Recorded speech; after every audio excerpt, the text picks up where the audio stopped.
Join me in welcoming Sam Arnold. Okay, good morning. Hey, so my name is Coach Sam Arnold. I am the Training Development Director, Communications Director at Shape Training in Pittsburgh. We primarily do Gen Pop training, but we've worked with clients from as young as 8 years old all the way up to 88. One thing that we like to do is be on the same page. So we start every single session, every single course, every single class, and finish it also with a single clap. So I'm gonna ask you guys to join me and take a second, put your pens down. Single clap on me on 3. 1, 2, 3. You guys did fantastic, perfect. Okay. So we have some rhythm, right? So my name is Coach Sam Arnold. The beautiful introduction that I got, I've been training for about 15 years. I've been in small business and working at Shape Training since 2015, so for about 11 years. I've been in education, on and off throughout that whole time. My main role within Shape has largely been hiring, development, coaching, education within the business. But more recently, I've done a little bit more external education. As if you're going to look on social media, you'd find me as the trainer mentor, and that's all under the larger umbrella of Shape University. So disclosures, yes, I am an owner and coach there, so if you want to come train with me, we're in East Liberty in Pittsburgh. I'm also the founder of Shape University, and so I do offer education and mentorship beyond schooling for personal trainers, right? So when we think about communication, I love this quote, right? Because the single biggest problem in communication is the illusion that it's taken place, right? So many times we think that we've said exactly what we wanted to say and the other person hears something completely different, right? Or maybe even like you think you have sent a text and somebody's like, hey bro, like, why did you never get back to me? And you look in your text and you're like, I forgot to send it. It's sitting in my emails, in my drafts. We think we're saying something, another thing's being received from the other side. So we're gonna talk about communication and how we can be a little bit more clear, efficient, and productive with our communication. So for you guys can, I'm curious, right? You're gonna use the QR code here. What part of coaching, when you guys are coaching, and actually I'll ask this beforehand, like show of hands, who here has actually done some in-person training or coaching, like directing somebody else so far? Okay, so you guys have gotten good experience so far. When you think of coaching, what part do you find most challenging? You guys can use the QR code, we'll get a little interactive poll here. So if you can't see that too easily, right? What part of coaching do you find most challenging? Is it explaining exercises easily, knowing what cues to use, confidence when you're coaching people, programming the training plans, like putting the program design together? Maybe you're not sure, maybe you don't need any help whatsoever, you're already awesome. We'll just take a little bit of time here, get you guys a chance to fill those out. Okay, we'll take another 10 seconds here. Hopefully you guys have gotten that answered, and then we're gonna see what everybody thinks. And results say, so confidence in coaching, folks, knowing what cues to use, programming the training plans, explaining easily. Okay, so confidence in coaching people. It's the top one. And honestly, that's one that we see a lot. Like that's probably the most ubiquitous, universal experience that we have, like the imposter syndrome, right? Knowing that we know things, but maybe we don't feel like we know it well enough to be able to belong on the floor, to be coaching that individual, right? You have some doubts, some nerves creep in. So just on a baseline, communication is the exchange of thoughts, messages, information, right? I asked you guys to complete the poll. You guys did me a favor. You gave me some information, right? How about that? We got a little bit of a communication started here. Okay, so broadly, when we think of verbal communication styles, we're going to be either at any given point in a conversation, we're going to be directing, we're going to be guiding, or following. Now, when you guys think of a coaching scenario, which do you think you're doing the most of? If we said like percentage of time spent in one of these categories with your coaching, who would say following? Who would say guiding? Who would say directing? Yeah, and the answer is, I think none of you are wrong. I would say it probably falls somewhere in that directing and guiding when we're like on the floor coaching. Situations where we're doing a little bit more like behavior change, trying to gather information, get to know a little bit more about what makes someone tick, what drives them. It's going to probably be a little bit more on that following side. Okay, so we'll kind of come back to these, but it's good to just kind of have like a baseline for these. So when we think of channels of communications, right, those would maybe be the styles more so, the leading, directing, guiding, following. The channels that we actually convey the information, especially in a coaching scenario, we're going to be looking at verbal cueing. And within that, we have internal, external, and normal cueing. We're going to have visual cueing. So we maybe model, or demonstrate how to do an exercise. Right? We show, we don't tell. We're keeping our mouths shut, showing them. There's going to be tactile cueing. So we're going to physically maneuver someone, maybe help the mind-muscle connection for that individual. Right? Sometimes we can say, until we're blue in the face, like how to do something, but the other person just like, it just doesn't register for them, right? Sometimes we just need to physically put them into the position that we want. And then we can also use like spatial or environmental constraints. This would be potentially like having someone sit to a box, right? Sit to a chair depth, use a wall or a PVC pipe or something to kind of provide a little bit of a constraint so that they stay in place or don't touch something that you want them to kind of stay in the range that you want them to be in, or to reach for a potential range that you want them to get to. Does that make sense? Okay, so those are our like 4 big categories when it comes down to cueing and giving information. Now, what is a cue, right? By definition, a cue is just a snippet of information, especially a task-oriented piece of information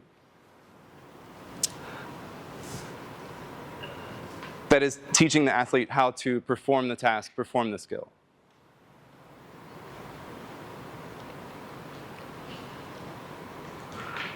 And what you're trying to do in that is to draw their attention, their attentional focus towards something. If it's an internal cue, a lot of times that's more towards the body. We're thinking about the body. If it's external, we're thinking about the floor, the ceiling, the bar, right? Something outside of our body.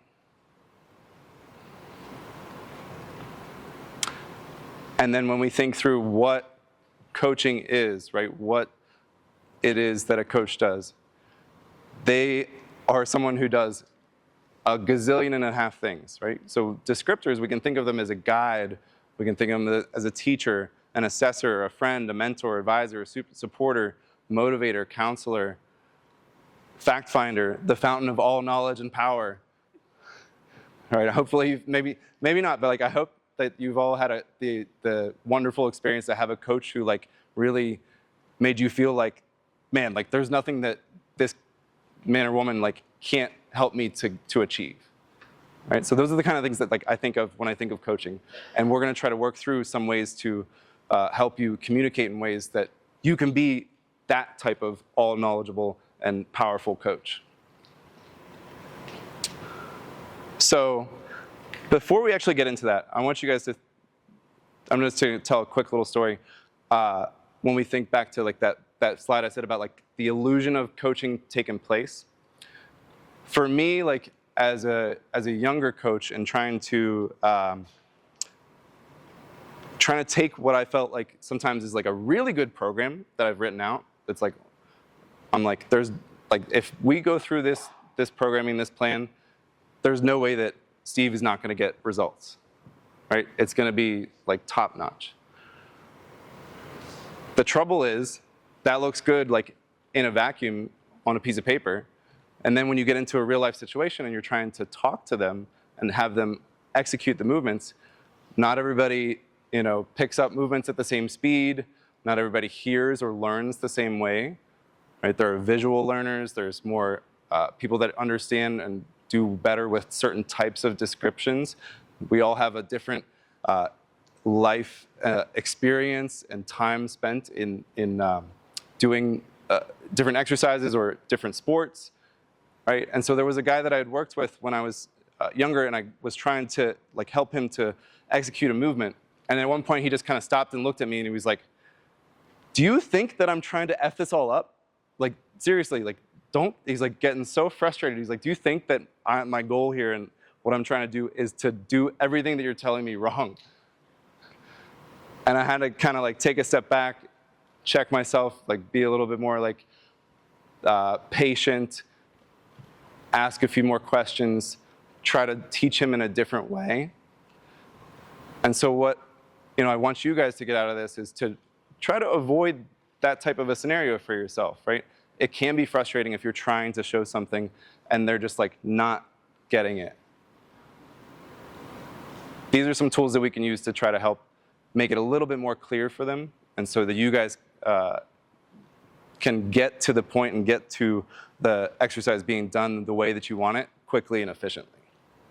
Okay, so the first thing that we're going to do here is I'm going to have you guys come actually out of the stands. I'm going to get you guys a little more interactive here. We're going to break into groups of 3, and then what you guys are going to do, you're all going to grab a whiteboard here. Let's start with that, and then I'll give you the specific instructions that I want. So if you guys don't mind, go ahead, come on out of the stands here. We're going to come out on the floor because I think it's going to be a little bit easier for you. Max 4 or 5 would be, and you need a whiteboard. I guess 3's company. I mean, I like that. Let's go with a whiteboard overhead. Find your person with best overhead mobility and stability. Put them overhead. And I got one more whiteboard. There's a group. What I want you guys, let's still spread out a little bit. We got some space here. What I want you guys to do to start here is, within your group, we're going to set the clock for, I think, 3 minutes. I want you guys to write out with as much detail as possible, right? Don't leave any stone unturned. Help a new client to learn how to squat. Okay, so write it out, how you would cue them, how you would coach them, everything that you would want them to know, how to do the best squat possible, okay? Any questions? Does that all make sense? All right. Ready and go. 3 minutes. I like the teamwork and the board we have.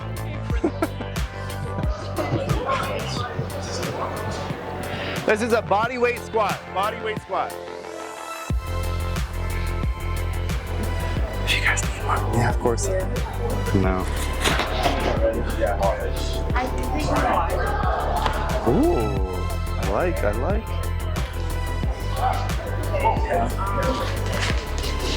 About halfway.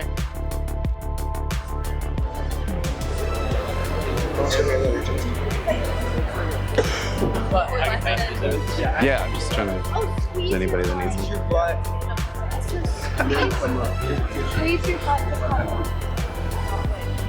Here's an erase. I think you're not gonna know what.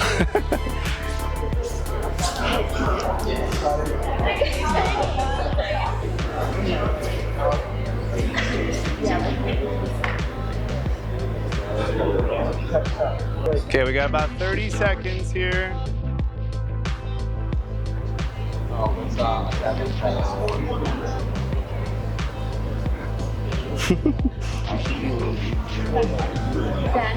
Three, 2, 1, and time. All right. Okay.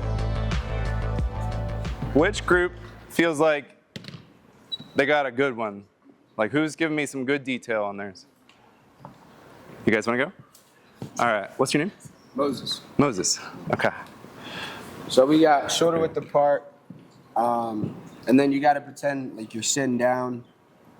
Make sure you squeeze your butt when you're going down, right? And the whole time, make sure your chest is up, right? Is up and it's not leaning forward. And then you come up straight.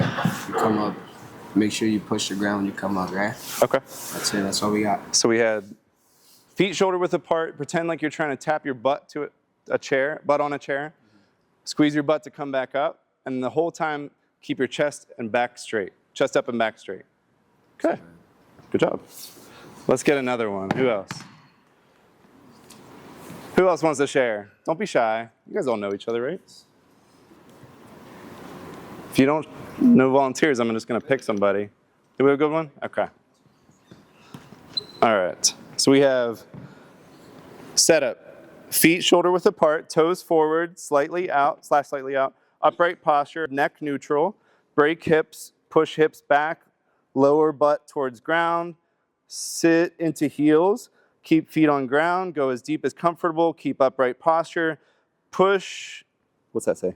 Feet. Push feet while going up. Go into full extension to start phase. Okay. Nice job, guys. I need one more. Give me one more. Who's going? Okay. We have start with your feet shoulder width apart, toes slightly turned out, knees slightly bent, chest up, shoulders back, neutral spine. Start pushing hips back and then bend your knees, keeping them going over your toes. Once you get slightly lower than 90 degrees, shoot back up to the top, squeeze your butt at the top. Okay. So, these are awesome. Very descriptive, very informative, right? You get the full picture of what a squat should look like, things that you want someone to be focusing on. How many of you guys, those who have done coaching so far, instructing personal training, when you go in to teach somebody something, you say this awesome big description and then they're like, wait, what am I supposed to do? Has anybody had that experience yet? Right? Like you give them all this, like you're like, I crushed it. And they're like, I didn't hear anything you said. I was thinking about like what I'm gonna eat for dinner. It's so annoying, right? It's really frustrating. So in coaching and cueing, like application of it, we're gonna work through how to try to make these as tight, as small as possible, okay? How can we try to narrow this down to be like effective, get the point across, get people to learn how to do the squat, and also remember everything that you wanted them to get. Cool? Okay. Thank you for coming back down. I'm gonna send you back up. Don't get too comfy. Don't get too comfy. All right, so as we're getting back settled in again, so think through like the types of cues that we saw, that you guys used on your boards, the types of cues that you heard maybe from other groups.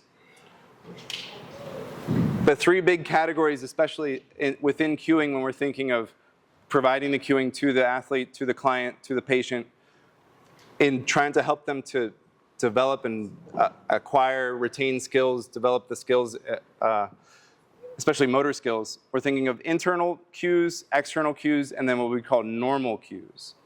Right? So internal cues, ones that focus on body movements, right? That could be that we're focusing on squeezing our glutes, squeezing our pecs, right? Something internal.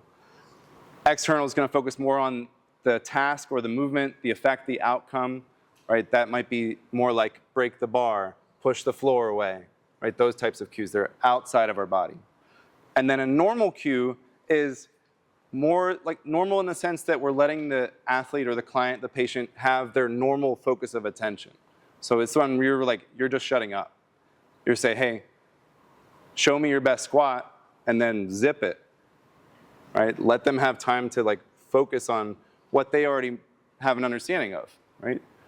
They're, at the end of the day, like they're in control of their body. They know their body better than anybody else, hopefully. So don't worry if you didn't get those. We're gonna kind of go through those a little bit more in depth, right? So internal cues, these ones are thought to disrupt the movement and control because the athlete has to consciously organize their body, right? It's like if we give them all of these different things to think about, I'm supposed to focus and think through my neck, my shoulders, my rib cage, my breathing, my bracing, my glutes, my knees, where all these things are in conjunction. It can be overwhelming, right? It's disrupting for the athlete that maybe just wants to do the movement, right? External cues generally are going to be the most effective, more effective type of cue when we're trying to elicit performance and skill acquisition. These allow the athlete to then subconsciously self-organize their body during the movement. Because they're focused on this external cue, they're going to, over years of coaching or whatever long time, hopefully they have an understanding of how to organize themselves to execute the movement, to execute the skill. And then normal cues, right? We're just getting ourselves out of the way. We're letting them have a chance to learn the new movement, the new technique, to perform at their best. So that's those major three, right? So now breaking them down a little bit more specifically within that, internal cues, although they are generally, I think there's general information that shows that the external cueing is more effective, more positive for these other scenarios. Internal cues are best for scenarios where we want to have a good mind-muscle connection. You guys all familiar with what we would consider mind-muscle connection? Yeah? Okay, so this is like, if someone says like you're like, hey, squeeze your glutes. And you're like, where are my glutes? I don't know how to do this, right? I don't know how to squeeze that muscle, to contract that muscle, on command, that I can feel, I make the contraction happen, I can feel that muscle being activated, being, working. Two big scenarios that we want to see that being used, right, internal cueing to build that mind-muscle connection, are in a rehab scenario, bless you, rehab scenario or hypertrophy, right? So if a bodybuilding competition, someone needs to specifically build a muscle, they need to be able to have some comprehension and some connection between their mind and that specific muscle. Similarly, if it's a rehab scenario, say you damaged, you broke a bone, you tore a ligament or a tendon, and then you're trying to get the activation back into it. I had labrum surgery a few years ago, right? So I had to kind of take it back into my full range of motion, right? And so some of that was okay, can I turn on this muscle that I haven't used that's been sliced? I haven't used it for 3 months, right? Can I start to actually activate that again? So the cueing for those will be a little bit more internal to help me make that connection. Some examples of that may be bend from your hips, right? Rapidly extend your hips, knees, and ankles, right? We're focusing on the muscles, the body parts. Bend your knees and hips at the same time, right? Kick forcefully by extending your knee, right? Now these guys, way better for all sorts of different performance tasks. So we can think of it like balance and postural tasks, change of direction, speed, neuromuscular expression of force and velocity, right? Can we really be powerful? Can we be strong? Can we do things kind of getting outside of our body a little bit? These are good for sport skills with or without an implement. So that could be swinging a bat, or just talking about just running or a specific jumping pattern. And then also continuous sports skills like swimming, biking, running, those types of things.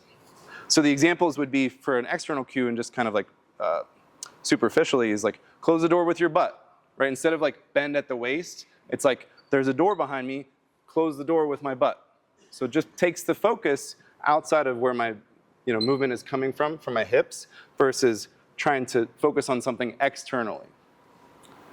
Breaking the bar, right? Pushing the floor away, exploding upwards towards the ceiling, right? With the other one, in the internal one, is rapidly extend your hips, knees, ankles, right? Which of those feels like you're gonna be more, get a better jump out of it, right? Are you gonna get a better jump from the one that you're thinking about, extending my hips, knees, and ankles, right? And thinking through those specific pieces, versus exploding upwards. And then finally, normal cues, right? These are best for the skill acquisition, giving them space to learn. You just you give a general instruction, squat, down to full depth for 10 reps, and then just give them space to do it, right? Sometimes we say too much while someone's training while they're moving and they're learning an exercise. And if we just kind of like take a step back, give them a chance to go through it and feel it and make mistakes for themselves, they'll pick it up a little bit more easily. Okay? So this is your chance now. Knowing what you know now, how would you do that same cueing piece? So I'm gonna have you guys come all back down again. Try to be quick with it. I'm timing you guys. Took about 90 seconds to get in and out last time. Let's see if we can get it like 60 seconds. So come on down, same group, and we're gonna cue it again, thinking through using those pieces that we know now, like with the internal cues, the external cues, and potentially the normal cues. We're at 45. You guys are doing pretty well. Let's see if we can get here. 60 seconds. Come on down, we're so close. 3, 2, 1, awesome. Okay, good job. All right, so this time, running through it, internal cues, external cues, normal cues, right? Obviously, we're not gonna use the normal ones as much because we wanna actually still give instruction. But let's think through how we can shorten it. Because a lot of times too, if you think about the time, if you're in a physical, those of you guys that are going into physical therapy, you have very limited time with your patients. You do not have a lot of time to spend, really giving them like the theory of how to squat. If it's a private situation, a lot of times people are paying more than $1 a minute. So your time is valuable. They don't want to hear you, give them the lecture on how to squat and why it's important and why you need to do this, that, and the other.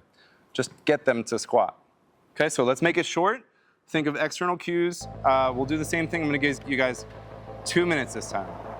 All right, nice and brief, ready, set, and go. Focus a little bit more on that external cue.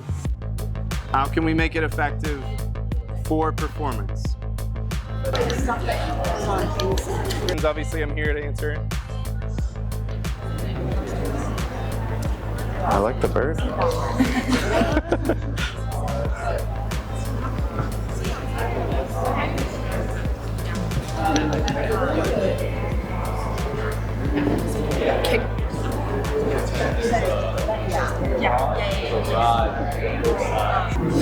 Or until like your knees are almost passing your chest.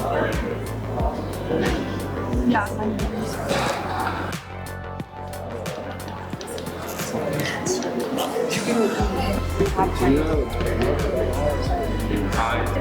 How we do?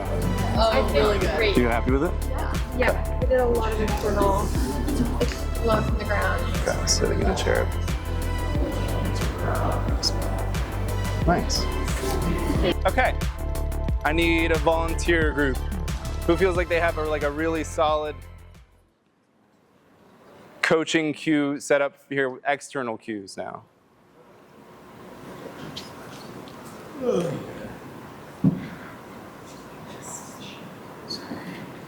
Not all at once, all right, I think this group.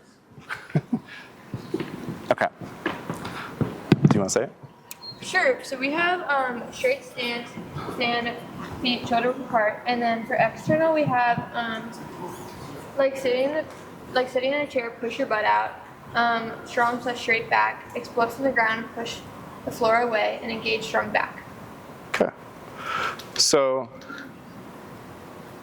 we want to use the ones, I like the one especially, like the explode from the ground, push the floor away. I like the analogy. We also see like sitting in a chair, right? Those types of descriptors can be helpful. We want to walk that line of like too much attention to hips, to shoulders, right, to back. If we can lean more towards the external cues, that's when we're going to get like the best ones possible. Let's see. So then this one, I think you guys have a really good one, actually. Oh, really? Yeah. Here, go ahead. I'm going to have you read it. Okay, so first you act like you're sitting in a chair, then you act like you're closing the door with your butt, then you spread the floor apart with your feet, then you stand up like there's a string pulling you up, slow and controlled.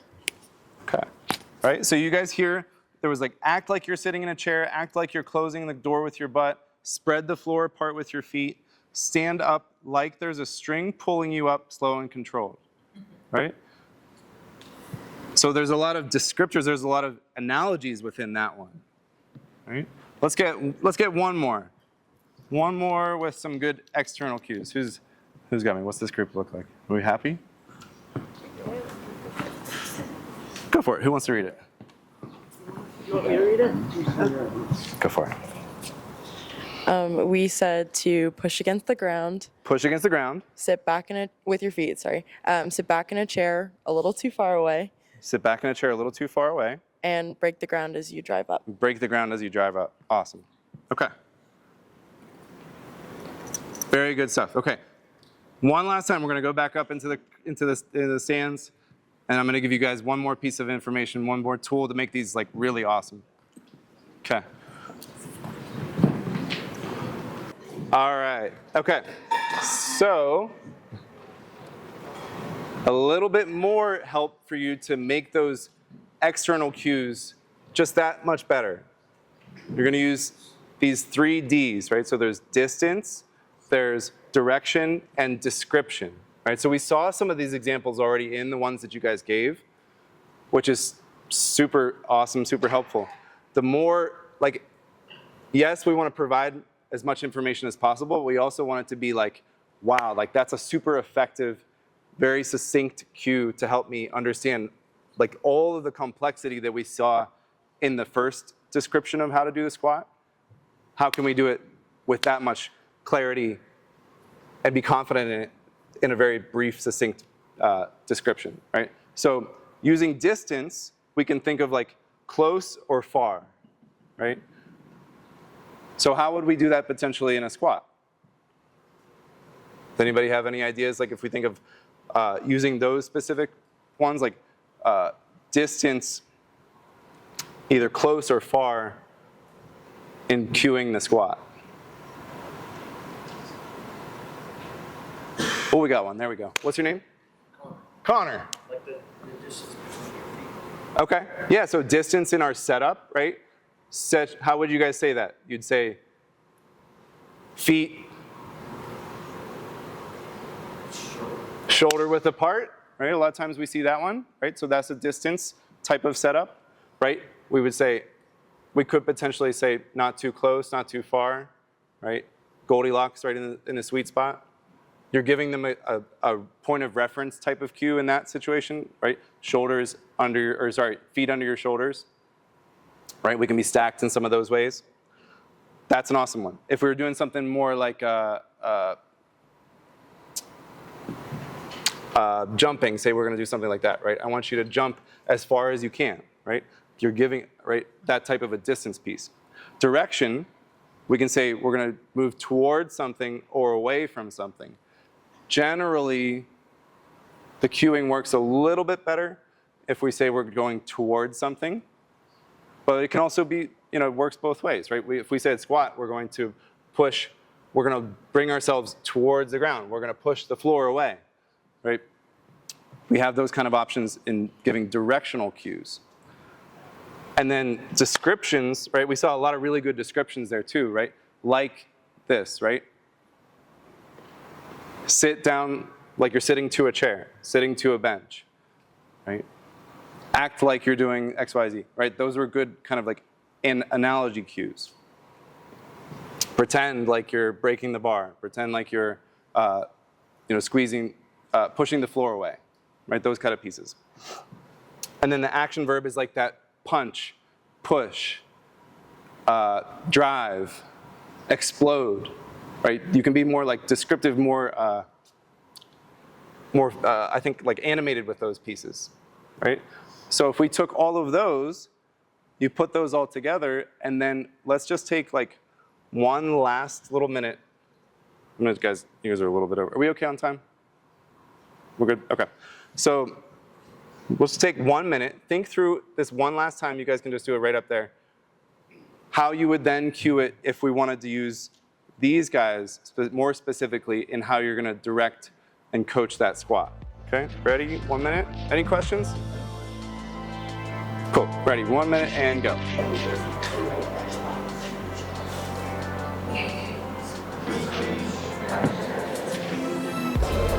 And time. Okay. Who's got something good for us? Don't be shy. Who has some good ones here? Come on, I just need one. Don't even worry about giving me the whole thing. Don't be too close. Take it back. Okay. Mulligan. Next one. What do we got? Feet shoulder width apart and Far away. say it again one more time. Far away.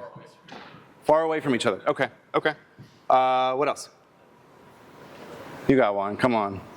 Look at it. You're with the board, my guy. Nothing on there? Okay. Who else? What do we got?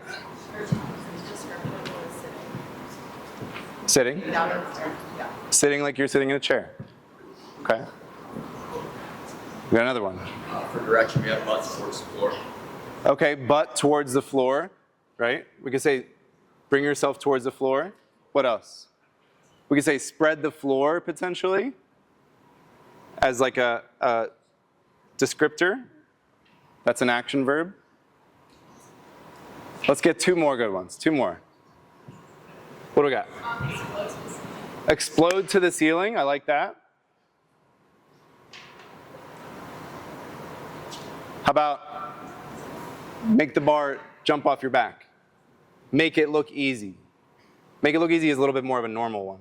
But those are our big ones, okay? So in general, right, if you took those all, that would be some different ways that you could make it work for yourself to squat or to coach and cue using those external cues that are going to be a little bit more effective in like we said, not getting you to be effective with your coaching, with performance, skill acquisition, all those kind of good things. Okay? So I appreciate you guys letting me come and spend some time with you this morning. If you would, if you're interested in connecting with me in any way, shape, or form, you can find me on social media at The Trainer Mentor. My email is here. And I do have like a little bit of a coaching sheet with a lot more specifics for all the different moves, right? So we look at like squat, lunge, hinge, push-up, overhead press, row, pull-up, clean, looking at each of those, right? So if you want that, all the exchanges, you just got to give me a little bit of feedback on today's presentation, and then I'll send you that freebie for the coaching cues, okay? But we'll get a single clap on me on 3, and then I don't know if we have time for questions or if you guys got to get going, but single clap on me on 3. 1, 2, 3. You guys crushed the clap. Yeah. Thank you. What's the hardest move that I've ever had to break down?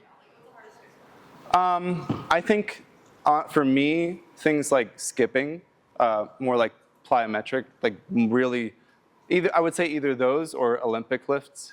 Something that has like a lot of complexity, a lot of technical skills to it. Yeah. Who's one of your worst clients that you have to deal with? My worst clients that I've ever had to deal with? In what way? Coaching. Like as far as trying to execute movements? Okay, well that's helpful. I would say there are some folks who, I think when you're there, you're right, you're focused on training, and sometimes they're just not present. Like they're still thinking about their kids, their work. You're having to explain exercises or what you want to be done 2, 3, 4 times. Every single time you show it, they're like, wait, what do I do? So you're spending 25% of the session explaining things rather than them just focusing and getting things in. Yeah, but that's a good question.